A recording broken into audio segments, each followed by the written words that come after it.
हे का मुद्दामून ही तिखट केली ती थालीपीठ, तिखट थालीपीठ. हे का हे असं थोडं थोडं आंबट दही असं खायला इतकं चांगलं लागतंय. हे का लय खमंग लागतं. हे का ही वरण ही अंगो असा भाजलाय, खाली कसा भाजलाय बघूया. इकडून बी छान भाजलाय. आता भाजून झालेला काढून घेऊया आपण. आज आहे महाशिवरात्र. तर महाशिवरात्रीसाठी आपण नाश्त्यासाठी झटपट होणारा असं एक थालीपीठ आहे. ती थालीपीठ आज आपण करणार आहे. सकाळ संध्याकाळ शाबू खायला नको वाटतो, म्हणून मी आज ही थालीपीठ करून घेते. एक वाटी भिजत घातलेला शाबू घेतलाय.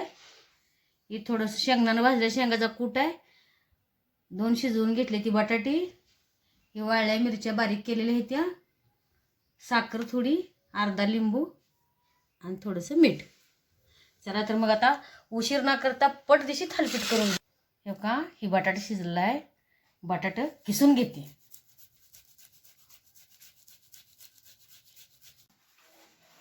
बटाटा किसून झाले. शाबू ह्यात टाकून घेते. शेंगाचा कूट आहे हे पण ह्यात टाकून घेते. एवढी साखर आहे.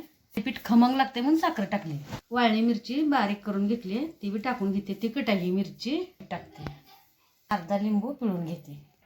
हे सगळं आता एक कालवून घेते. बटाटो शिजवून घेतल्यामुळं त्याला काही पाणी घालायची गरज नाही. त्याचा एकजीव करून घेऊया.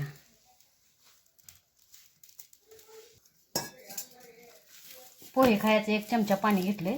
शाबू करण्यापेक्षा थालीपीठ करावं म्हणलं, पटदिशी होतंय. हे थालीपीठ करून सकाळ सकाळ नाश्त्याला द्यावं म्हणलं. तुम्हाला जरी वाटलं थालीपीठ करावं तरी तुम्ही सुद्धा असं थालीपीठ करा, खा. तुम्ही सुद्धा माझा व्हिडिओ बघताय. खरं पण कुठनं बघताय हे मला कधी तुम्ही सांगितलं नाही. तुम्ही कुठनं व्हिडिओ माझा बघताय ही मला सांगा. तुम्ही बी मला सांगितलं तर कळलं ना. तुम्ही पीठ तयार झालंय. एक 10 मिनटं ह्याला झाकून ठेवते आणि 10 मिनटानं करूया आपण थालीपीठ. एका 10 मिनटं झाले. आता बघूया कसं झाले पीठ. एका पीठ मऊ झाले. आता ह्याची थालीपीठ करून घेऊया. पाण्याचा हात लावून असं घेऊया बारका. ही कागद घेतलाय मी.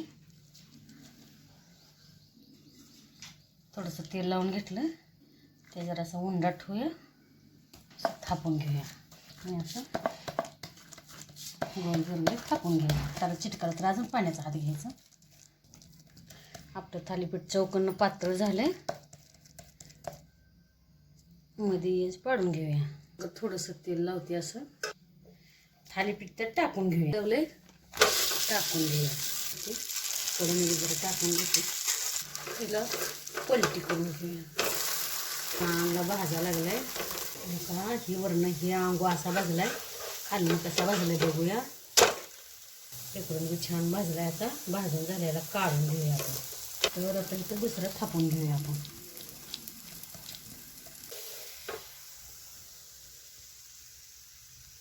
हाताला थोडं थोडं पाणी लावायचं आणि थापायचं. टाकून घेऊया. सगळी थालीपीठ असं मी करून घेते. झाली ती थालीपीठ. एका मोडून धावते तुम्हाला. इतकं काय लय वाढूळ कडक राहत नाही. ती लय 20-25 मिनटं कडक राहते ती. अशी परत नम पडते ती. हे थालीपीठ ही ताजं ताजं दही असा ही सकाळचा नाश्ता आहे. मी केलेला जर नाश्ता तुम्हाला जरी आवडला तरी तुम्ही करून बघा. कसा झाला ही मला कमेंटमध्ये सांगा. हे का मुद्दामून ही तिखट केली ती थालीपीठ, तिखट थालीपीठ. हे का हे असं थोडं थोडं आंबट दही असं खायला इतकं चांगलं लागतंय. हे का लय खमंग लागतं.